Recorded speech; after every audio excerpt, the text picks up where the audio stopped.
Chapter 8. Then the Lord said to Joshua, Do not be afraid. Do not be discouraged. Take the whole army with you, and go up and attack Ai. For I have delivered into your hands the king of Ai, his people, his city, and his land. You shall do to Ai and its king as you did to Jericho and its king, except that you may carry off their plunder and livestock for yourselves. Set an ambush behind the city. So Joshua and the whole army moved out to attack Ai. He chose 30,000 of his best fighting men and sent them out at night with these orders. Listen carefully. You are to set an ambush behind the city. Don't go very far from it. All of you be on the alert.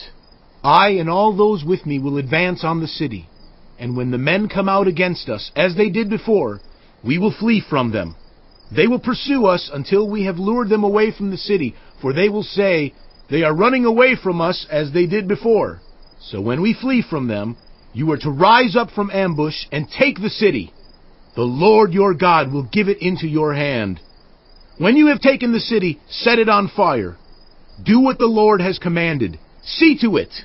You have my orders. Then Joshua sent them off, and they went to the place of ambush and lay in wait between Bethel and Ai, to the west of Ai. But Joshua spent that night with the people.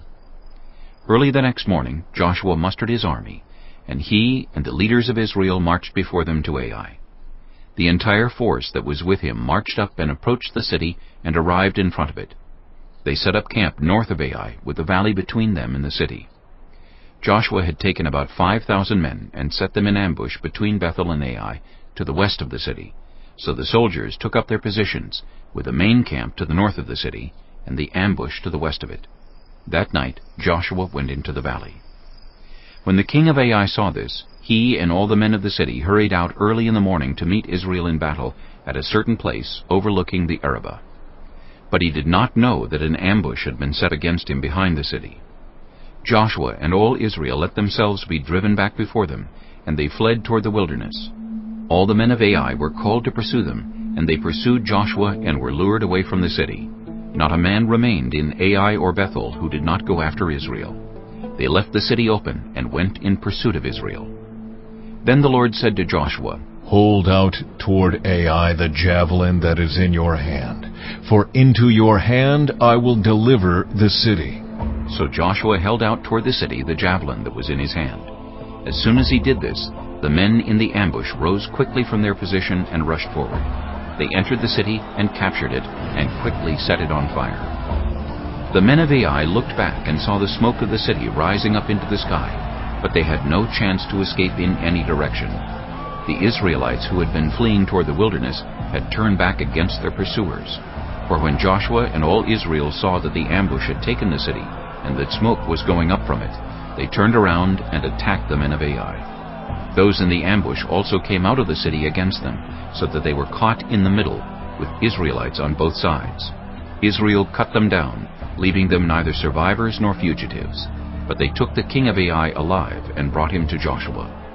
When Israel had finished killing all the men of Ai in the fields and in the wilderness where they had chased them, and when every one of them had been put to the sword, all the Israelites returned to Ai and killed those who were in it. 12,000 men and women fell that day, all the people of Ai. For Joshua did not draw back the hand that held out his javelin until he had destroyed all who lived in Ai.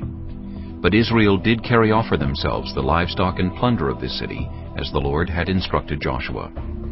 So Joshua burned Ai and made it a permanent heap of ruins, a desolate place to this day. He impaled the body of the king of Ai on a pole and left it there until evening. At sunset, Joshua ordered them to take the body from the pole and throw it down at the entrance of the city gate. And they raised a large pile of rocks over it, which remains to this day. Then Joshua built on Mount Ebal an altar to the Lord, the God of Israel, as Moses, the servant of the Lord, had commanded the Israelites.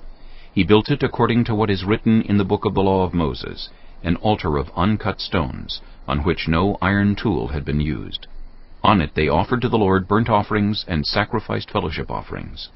There, in the presence of the Israelites, Joshua wrote on stones a copy of the law of Moses. All the Israelites, with their elders, officials, and judges, were standing on both sides of the Ark of the Covenant of the Lord, facing the Levitical priests who carried it. Both the foreigners living among them and the native-born were there. Half of the people stood in front of Mount Gerizim, and half of them in front of Mount Ebal, as Moses, the servant of the Lord, had formerly commanded when he gave instructions to bless the people of Israel. Afterward, Joshua read all the words of the law, the blessings and the curses, just as it is written in the book of the law. There was not a word of all that Moses had commanded that Joshua did not read to the whole assembly of Israel, including the women and children and the foreigners who lived among them.